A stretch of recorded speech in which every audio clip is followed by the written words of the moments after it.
ठीक है, चलो अभी स्टार्ट करते हैं। हम लोग ये सौ जो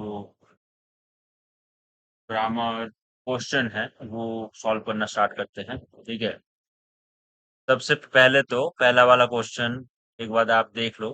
ठीक है, देखो आप खुद से सॉल्व कर पा रहे हो या फिर नहीं। उसके बाद डिटेल में सॉल्व करते हैं इसको। क्वेश्चन नंबर वन, देखो इसमें क्या है, देखो इसमें बेसिकली क्या है, देखो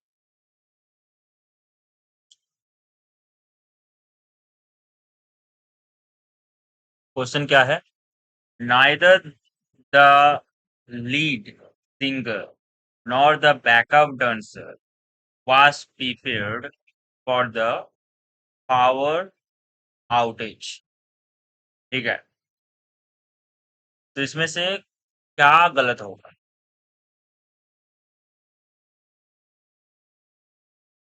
देखो यहाँ पर क्या है, देखो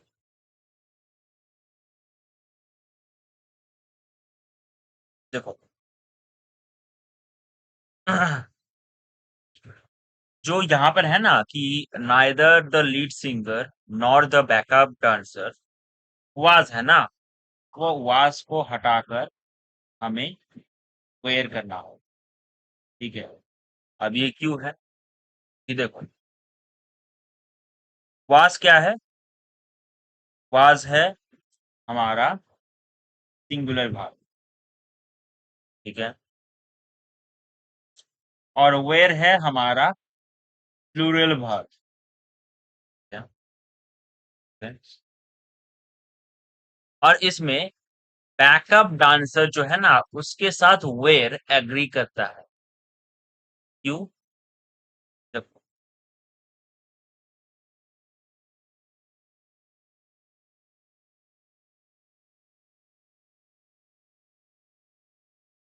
यहाँ पर वेयर किस लिए है, क्योंकि यहाँ पर बैकअप डांसर्स है। ठीक है, बैकअप डांसर्स है, इसीलिए भर वेयर हुआ।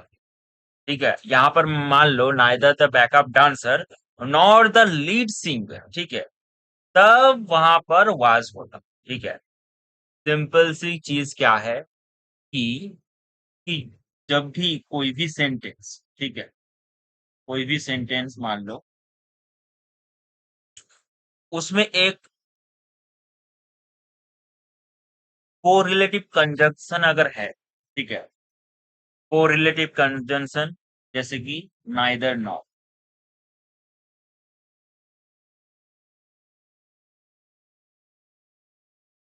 ठीक है, या फिर आइदर और,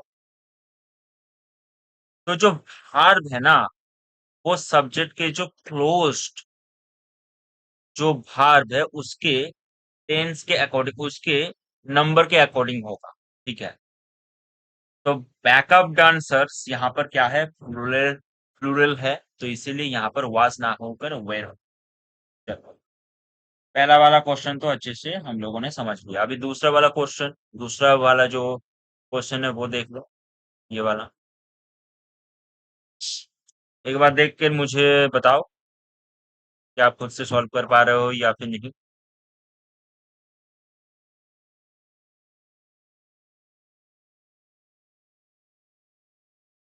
देखो क्वेश्चन में क्या है,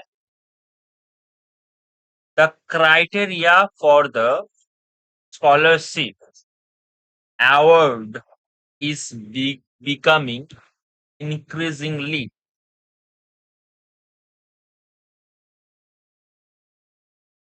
becoming increasingly strengthened। ठीक है, अभी इसमें क्या है, देखो इसमें आप अगर देखो क्राइटेरिया जो शब्द है ना, ठीक है, क्राइटेरिया एक प्लूरल नाउन। ठीक है, तो क्राइटेरिया अगर प्लूरल नाउन होगा तो यहाँ पर इस नाउन होकर आर होगा। ठीक है, समझ में आ गया? क्राइटेरिया एक प्लूरल सब्जेक्ट है, ठीक है।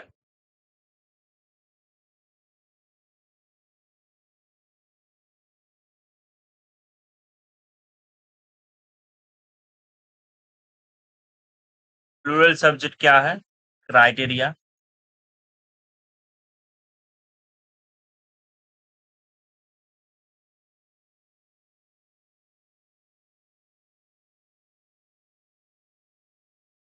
तो यहाँ पर क्या होगा? भार जो होगा वो प्लूरल भार होगा ना। इज है वहां पर आर बैठाना होगा, ठीक है। जैसे मैं कुछ शब्द के बारे में बता देता हूँ कि जो जो शब्द सिंगुलर है, प्लूरल है। फिनोमिनन, फिनोमिनन जो है वो सिंगुलर है, और फिनोमिना जो है वो है प्लूरल। डेटम जो है वो है सिंगुलर, डेटा जो है वो है प्लूरल, ठीक है। ठीक है। क्राइटेरियन जो है वो है सिंगुलर, और क्राइटेरिया जो है वो है प्लूरल। में आ गया। अभी यहाँ पर तीसरा वाला क्वेश्चन सॉल्व कर।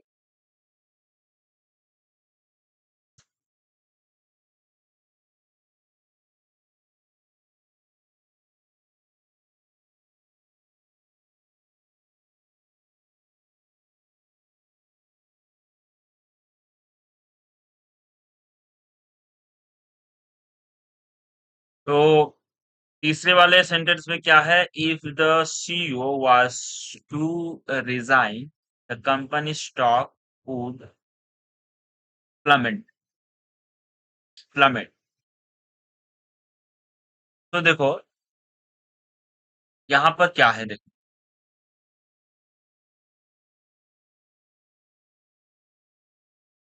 यहाँ पर बेसिकली क्या है कि अगर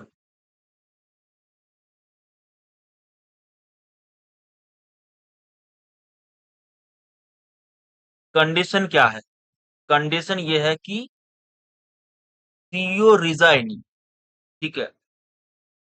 तो ये जो है ना, ये हाइपोथेटिकल पॉसिबिलिटी, ठीक है, हाइपोथेटिकल पॉसिबिलिटी है। तो ये करंट फैक्ट नहीं है, हाइपोथेटिकल पॉसिबिलिटी हो सकता है।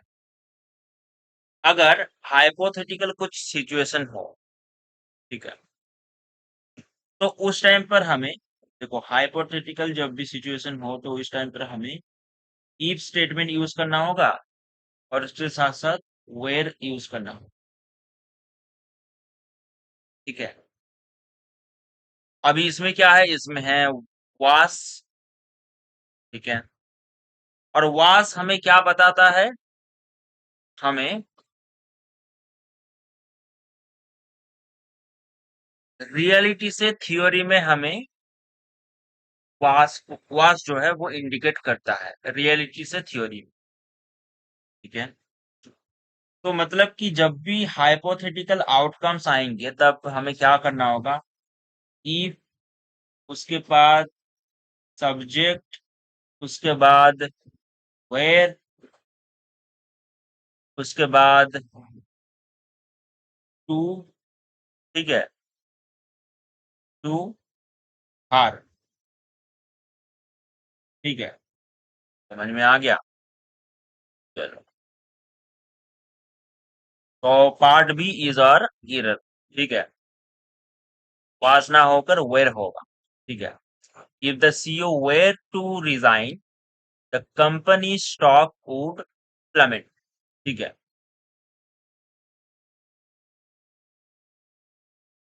और वास कब होगा? The CEO was at the meeting yesterday, तब तो वेयर होगा। और अगर if the CEO were to leave tomorrow, तब क्या होगा? ये तो हुआ नहीं है, ठीक है। ये है हाइपोथेसिस। चलो, 4 नंबर का क्वेश्चन सॉल्व करना स्टार्ट करो।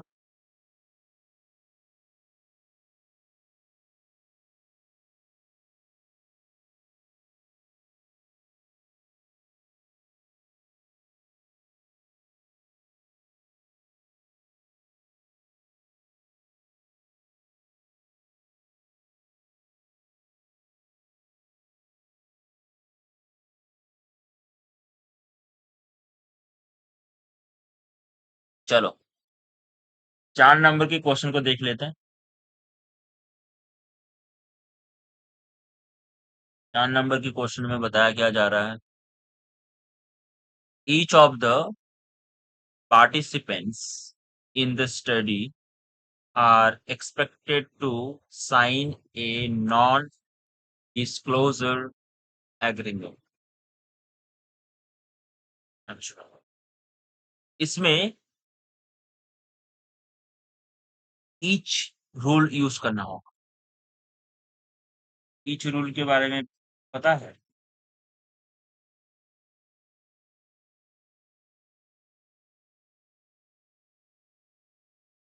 ईच रूल यूज करना होगा। देखो, ईच जो है ना,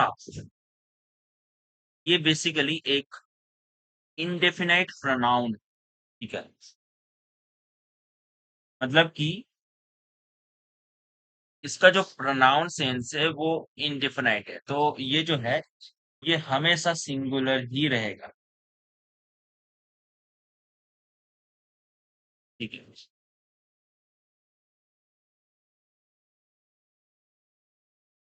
तो अगर प्लूरल नाउन भी होगा तब भी ये सिंगुलर ही रहेगा। यहाँ पर हमारे पास आर एक्सपेक्टेड है, ठीक है। वो बदल के क्या करना होगा, इज करना होगा, ठीक है।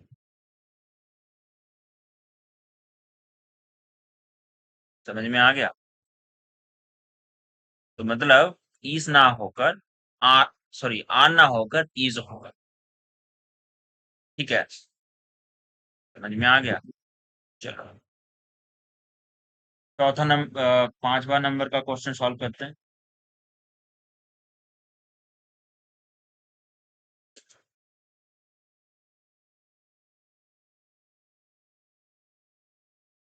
देखो क्या है, the jury have reached its decision after 10 hours of deliberation। देखो, जूरी हैव, देखो जूरी जो है ना, कलेक्टिव नाउन, ठीक है। जूरी जो है वो कलेक्टिव नाउन है, और कलेक्टिव नाउन हमेशा क्या करता है, सिंगल की तरह वो एक्ट करता है। अब अगर सिंगल की तरह तरह ऐड करेगा, तो इसमें इसके लिए हमें क्या क्या चाहिए, सिंगुलर वर्ब चाहिए और सिंगुलर प्रोनाउन चाहिए, ठीक है। यहाँ पर जूरी हैव ना होकर हैज होगा। समझ में आ गया? हैव ना होकर हैज होगा। और कुछ चीजें मैं आपको बता देता हूँ कि कुछ सिंगुलर यूनिट, मान लो कि ये जूरी ना होकर कुछ और होता, द टीम इज विनिंग, तब तो इज होगा। But the team are putting on their uniform, ठीक है। यहाँ पर इंडिविजुअल प्लुरलिटी यूज किया गया है, ठीक है। मतलब कि एक्शन के साथ वो डिपेंड करता है, ठीक है। एक्शन के साथ, ओके। जूरी में भी क्या है, जूरी में भी अगर एक्शन ऐसा होगा, ठीक है, कि प्लूरल यूनिट की तरह एक्ट कर रहा होगा, ठीक है, तो ऑब्वियसली वो प्लूरल होगा, कुछ इशू नहीं है उसमें। समझ में आ गया? कोई दिक्कत है इसमें? 6 वाले क्वेश्चन को सॉल्व कर।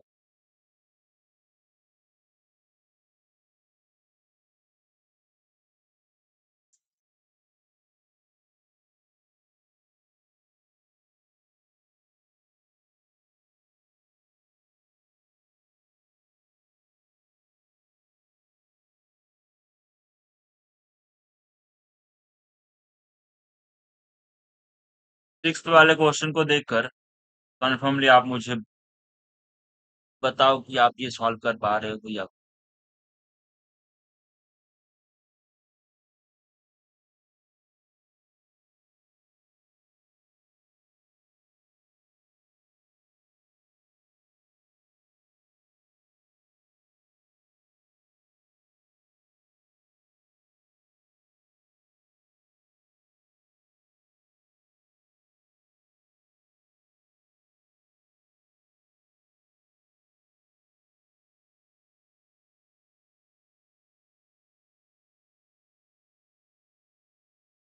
She is one of those people who believes that hard work is the only path to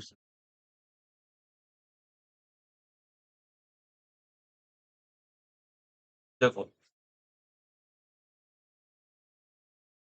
यहाँ पर बिलीव्स नहीं होगा, बिलीव होगा।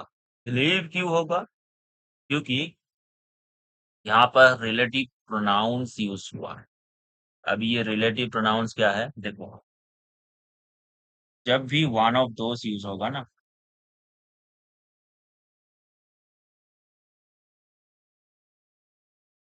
वन ऑफ दोस जब भी यूज होगा, ठीक है, और उसके बाद क्या होगा? प्लूरल नाउन होगा, ठीक है। उसके बाद हु होगा, उसके बाद प्लूरल भाग। जैसे कि एक उदाहरण देकर मैं आपको समझा देता हूँ कि he is one of the players who have not has who have performed well. She is one of those people who believe is honest. समझ में आ गया?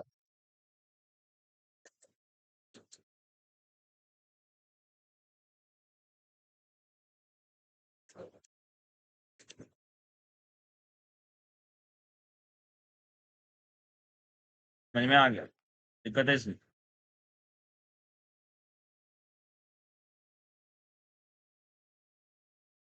कुछ चीजें मैं यहाँ पर समझा देता हूँ और क्लियरली, जिससे अच्छे से समझ में आ जाए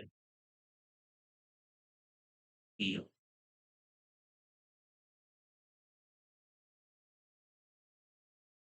सेंटेंस में जो इनकरेक्ट पार्ट है वो कहाँ पर है? बिलीव्स में है, ठीक है। करेक्ट फॉर्म क्या है? बिलीव होगा, ठीक है। देखो, हु क्या है? हु एक रिलेटिव प्रोनाउन, एक रिलेटिव नाउन।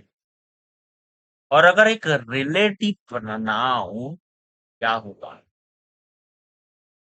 ये जो रिलेटिव प्रोनाउन है ना, जब भी सेंटेंस में आप रिलेटिव प्रोनाउन देखोगे, तो ये जो भार को फॉलो करेगा, उसको ऑब्वियसली एग्री होना होगा, ठीक है, नाउन के साथ, ठीक है। उससे पहले जो नाउन था उसमें, मतलब कि हु के पहले जो नाउन था, उसके साथ ये हु को एग्री करना, ठीक है। समझ में आ गया? मतलब कि सेंटेंस में क्या है? उससे पहले वाला नाउन क्या है? उससे पहले वाला नाउन इसमें क्या है? पीपल। उससे पहले वाला नाउन है पीपल, ठीक है। तो इसमें जो पीपल है ना, वो क्या है? वो सिंगुलर है या फिर प्लूरल है? प्लूरल है, ठीक है। तो सब्जेक्ट वर्ब एग्रीमेंट अप्लाई करो। एक प्लूरल सेंटेंस, एक प्लूरल नाउन क्या लेगा? एक प्लूरल सब्जेक्ट क्या लेगा? प्लूरल वर्ब लेगा, ठीक है। प्लूरल वर्ब क्या होगा? विदाउट एक्स, विदाउट एस होगा, विदाउट एस होगा प्लूरल वर्ब, ठीक है। और एक सिंगुलर सब्जेक्ट एक सिंगुलर वर्ब को लेगा, जिसमें एस होगा, क्योंकि पीपल जो है वो प्लूरल है, तो वर्ब जो है वो क्या होगा? बिलीव होगा, ना कि बिलीव्स होगा। समझ में आ गया? अभी कोई दिक्कत है? चलो 7वां क्वेश्चन सॉल्व कर देख लो एक बार। 7वां क्वेश्चन आप खुद से सॉल्व कर पा रहे हो या फिर नहीं?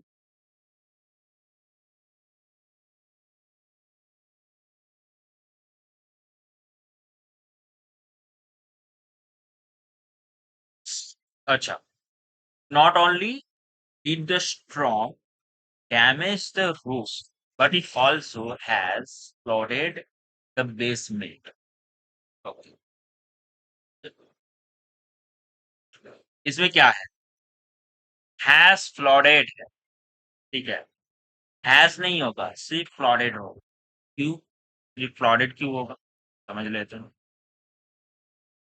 जब भी आपको दिखाई देगा कि नॉट ओनली बट ऑल्सो ऐसा कुछ है, ठीक है ना, उस टाइम पर आपको क्या करना होगा? देखो फर्स्ट पार्ट में क्या है? Not only did the stroke, ठीक है। Not only did the stroke, ठीक है। इसमें सिंपल पास्ट टेंस यूज किया गया है। क्या है सिंपल पास्ट टेंस में? डिड प्लस वर्ब, ठीक है। सिंपल पास्ट टेंस यूज किया गया है। उसके बाद सेकंड पार्ट में देखो, but it also has flooded, ठीक है। इस सेकंड पार्ट में क्या किया किया है?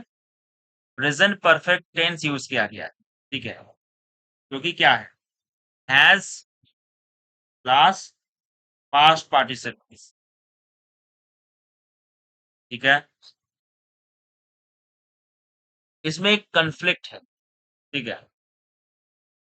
सिंपल पास्ट दोनों ही सिंपल पास्ट हो, ठीक है। क्योंकि इसमें क्या है? इसमें एक्शन क्या है? रूफ डैमेजिंग वाला एक्शन है, ठीक है। ये क्या है? ये सिंपल पास्ट में है। तो जो सेकंड एक्शन होगा, फ्लॉडिंग द बेसमेंट, ठीक है। जो फ्लॉडिंग द बेसमेंट है ना, वो भी सिंपल पास्ट होगा मैच करने के लिए, ठीक है। ये अगर जो जिस टेंस में है उसको ही सेम टेंस में होना होगा। मतलब कि अगर सेंटेंस इस तरीके से बोलता है कि अ, जो पास्ट है हीट डैमेज, ठीक है। तो हमें अगर सेंटेंस को स्मूथ और करेक्ट बनाना है, तो हमें सेम पास्ट टेंस में ही बताना होगा। आप कभी भी सडनली स्विच नहीं कर सकते हो हैज फ्लॉडेड में, क्योंकि ये क्या है? टाइम फ्रेम, ठीक है। एक्शन का जो टाइम फ्रेम है उसको वो चेंज कर रहा है, ठीक है? तो करेक्ट सेंटेंस क्या है? Not only did the storm damage the roof, but it also flooded the basement. में आ गया? चलो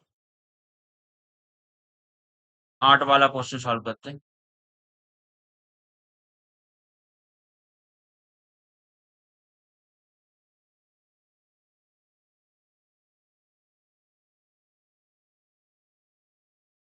The reason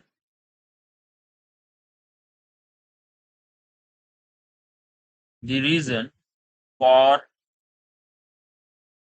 the for his absence was because he had a family emergency. Because यहाँ पर नहीं होगा, that होगा, you that होगा।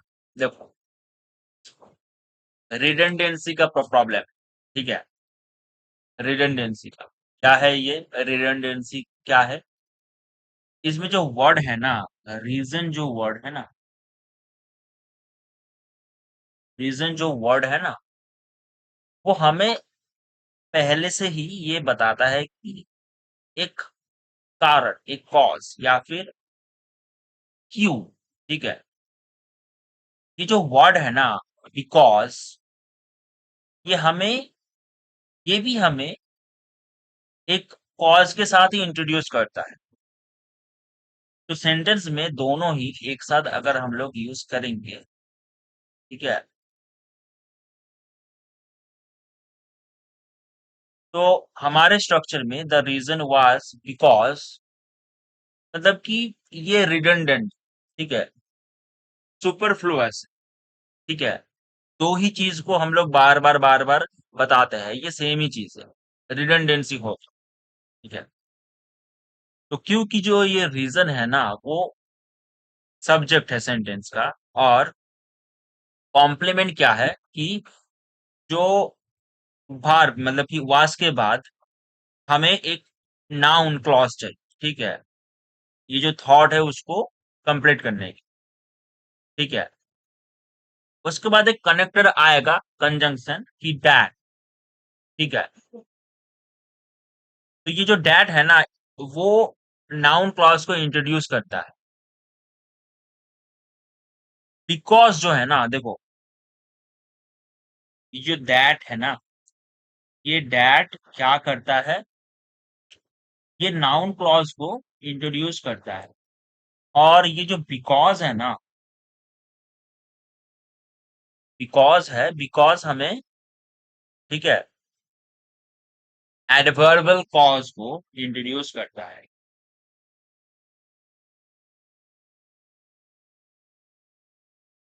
Adverbial clause को इंट्रोड्यूस करता है, क्योंकि हम लोग डिफाइन कर रहे थे कि रीजन, ठीक है, कि जो रीजन क्या था, तो हमें यहाँ पर दैट यूज करना हो। मैं आ गया, कोई दिक्कत है अभी? तो यहाँ पर रीजन के साथ बिकॉज नहीं होगा, रीजन के साथ दैट क्लॉज यूज होगा। समझ में आ गया? कहते इसमें। ओके, सो चलो कंटिन्यू करते हैं, 8 वाला। ओके, अभी 9वां क्वेश्चन सॉल्व करते हैं। 9वां क्वेश्चन, चलो 9वां क्वेश्चन में बताया क्या जा रहा है, देख लेते हैं।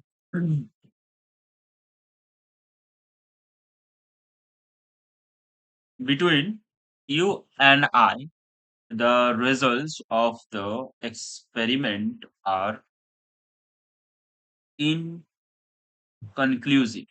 अच्छा देखो, इसमें ना जो I है ना, वो I नहीं होगा, वो M होगा।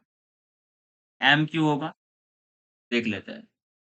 क्या है इसमें, इंग्लिश में क्या है कि जो बिटवीन है ना, बिटवीन बेसिकली क्या है, बिटवीन है प्रीपोजिशन, बिटवीन है प्रीपोजिशन, ओके। और कोई भी प्रोनाउन जो कि फॉलो करता है एक प्रीपोजिशन को, वो ऑब्जेक्टिव क्लॉज में होना होगा उसको, ठीक है। अब ये ऑब्जेक्टिव क्लॉज क्या है, ऑब्जेक्टिव क्लॉज, ये ऑब्जेक्टिव क्लॉज बेसिकली है मी, हिम, ठीक है, हर, आस, ठीक है, देम, ये सब जो है ना, ये है ऑब्जेक्टिव क्लॉज, ओके, ठीक है। तो वो एक ऑब्जेक्टिव मतलब कि कोई भी प्रोनाउन जो कि ये फॉलो करता है, ठीक है, वो ऑब्जेक्टिव क्लॉज में होना होगा, ठीक है। नॉमिनल क्लॉज में नहीं। अभी नॉमिनल क्लॉज क्या है, नॉमिनल क्लॉज, नॉमिनल क्लॉज है आई, ही, सी, वी, दे, ये है नॉमिनल क्लॉज, ठीक है। प्रीपोजिशन क्या है, बिटवीन, बिटवीन क्या करता है, दो पर्सन को एक साथ कनेक्ट करता है।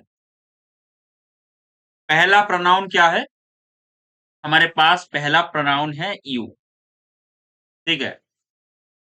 पहला प्रोनाउन है हमारे पास क्या, यू है। अभी इसके बाद, हाँ, ठीक है, यू क्या है, दोनों ही सब्जेक्ट में सेम है, दोनों ही सब्जेक्ट और ऑब्जेक्ट में सेम है, सब्जेक्ट और ऑब्जेक्ट फॉर्म में, तो ये करेक्ट है। चलो, सेकेंड जो प्रोनाउन है वो क्या है, वो है आई। आई क्या है, आई सब्जेक्ट प्रोनाउन है, सब्जेक्ट प्रोनाउन है। अब सब्जेक्ट प्रोनाउन मतलब क्योंकि ये फॉलो कर रहा है प्रीपोजिशन, ठीक है? प्रीपोजिशन बिटवीन को फॉलो कर रहा है, ठीक है? तो इसको चेंज होना होगा ऑब्जेक्ट फॉर्म में, और इसका ऑब्जेक्ट फॉर्म क्या है? आई का ऑब्जेक्ट फॉर्म है मी। आई का ऑब्जेक्ट फॉर्म है मी। सिंपल वर्ड में मैं अगर कहूँ कि अ, एक क्विक मैं आपको ट्रिक बता देता हूँ, जिससे क्या होगा कि जो दूसरा जो पर्सन है यू, ठीक है? उसको रिमूव कर सकते हो, ठीक है?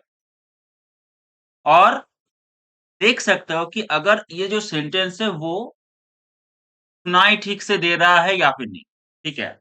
आप क्या ऐसे बोलोगे कि the result are between I? नहीं, आप ऐसे तो नहीं बोलोगे। ऐसे आप बोलोगे कि the result are between me, है ना? जो भी हो, इवन दो ये जो बिटवीन यू और आई जो है वो फैंसियर और फॉर्मल, ठीक है, साउंड कर रहा है, ठीक है? फिर भी ये ग्रामेटिकली इनकरेक्ट है। सो ये हमेशा क्या होना चाहिए? बिटवीन यू एंड मी, ठीक है? समझ में आ गया? मतलब क्या है? प्रीपोजिशन प्लस ऑब्जेक्ट प्रोनाउन, ठीक है? ऑब्जेक्ट प्रोनाउन मतलब क्या? मी, हर, हिम, ये सब। समझ में आ गया? कोई दिक्कत है अभी इसमें? चलो 10 वाले क्वेश्चन को सॉल्व कर लेते हैं।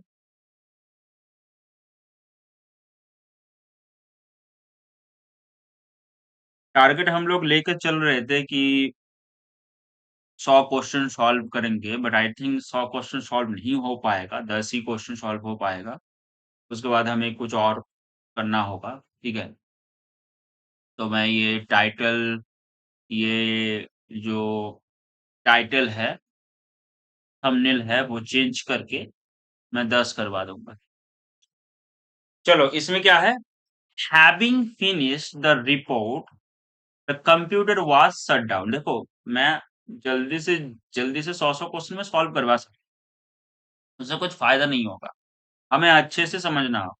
जैसे कि मैंने इससे पहले जो चीज़ के बारे में बताया, ऑब्जेक्ट प्रोनाउन के बारे में, ये मैं जिस तरीके से बताया हूँ, उससे क्या होगा कि आप दूसरी बार से आप याद रखोगे, ये आप वीडियो अगर अच्छे से देख रहे हो तो। वरना मैं अगर 100 क्वेश्चन आराम से मैं आधे घंटे में सॉल्व कर दूँगा, बट क्या होगा? फास्ट-फास्ट होगा। उससे कुछ फ़ायदा नहीं होगा, ठीक है? तो having finished the report, the computer was shut down, ठीक है? यहाँ पे द कंप्यूटर में प्रॉब्लम है। द कंप्यूटर में प्रॉब्लम क्यों है? क्योंकि देखो, सब्जेक्ट जो है ना, अ, उस पर्सन के बारे में होना चाहिए जिसने फिनिश किया है रिपोर्ट, ठीक है? देखो,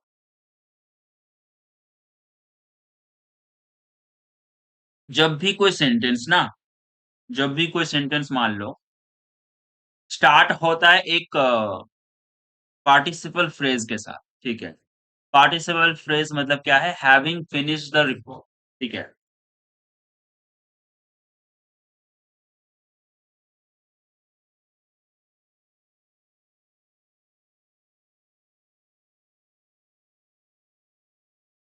हैविंग फिनिश्ड द रिपोर्ट जो है वो है पार्टिसिपल फ्रेज, ठीक है? तो पार्टिसिपल फ्रेज से कोई भी सेंटेंस अगर स्टार्ट होता है, तो जो नाउन है वो इमीडिएटली फॉलो कर रहा होगा, ठीक है? एक कॉमा, जो कि वो पर्सन या फिर चीज़ के ऊपर, ठीक है? वो एक कॉमा फॉलो कर रहा होगा एक पर्सन या फिर कुछ भी एक चीज़ के ऊपर, जो कि एक्चुअली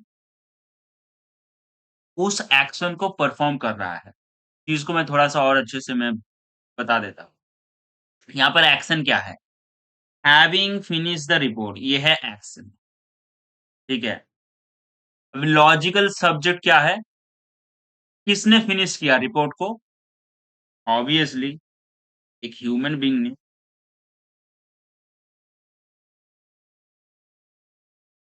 एक ह्यूमन बीइंग ने ये जो रिपोर्ट है ये किया है, ठीक है? राइट इरमान, ठीक है। ठीक है, ये है लॉजिकल सब्जेक्ट। अभी ग्रामेटिकल सब्जेक्ट क्या है? हमारे ओरिजिनल सेंटेंस में सब्जेक्ट क्या है? सब्जेक्ट है द कंप्यूटर।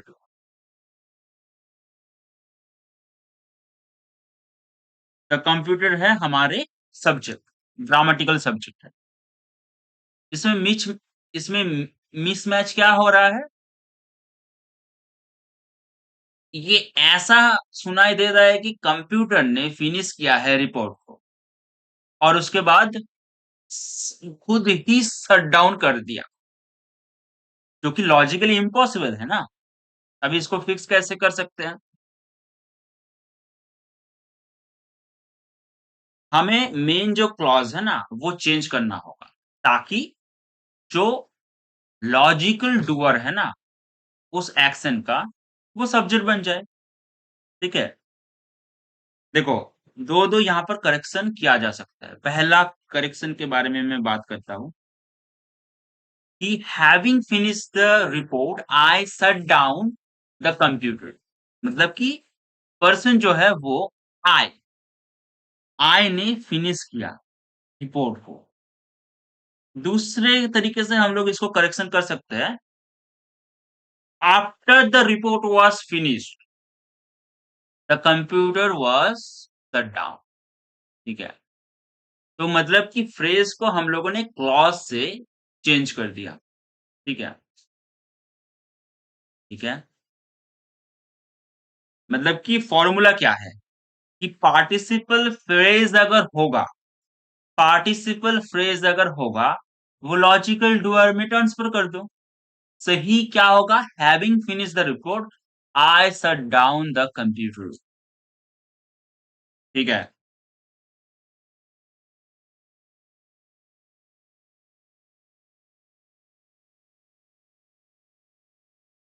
ठीक है, ये होगा। चलो समझ में आ गया होगा। ठीक है, तो यहाँ पर प्रॉब्लम कहाँ पर था? सी पार्ट में आई थिंक ना। एक सेकंड, कहाँ पर है? चलो जो भी हो, ये बी पार्ट है या फिर सी पार्ट है, I don't know. I think B part, B B part में तो फिर प्रॉब्लम है। ठीक है, अच्छा चलो अभी इस वीडियो को अभी मैं खत्म कर देता हूँ, क्योंकि आई थिंक 100 अभी तो नहीं हो सकता, क्योंकि दूसरा काम है मेरे पास। एंड चलो।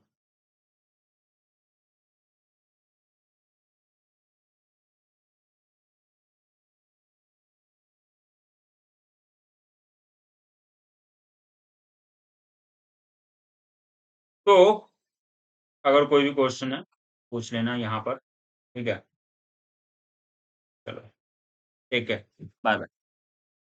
और हाँ, फोन मत करना, सिर्फ व्हाट्सएप करना।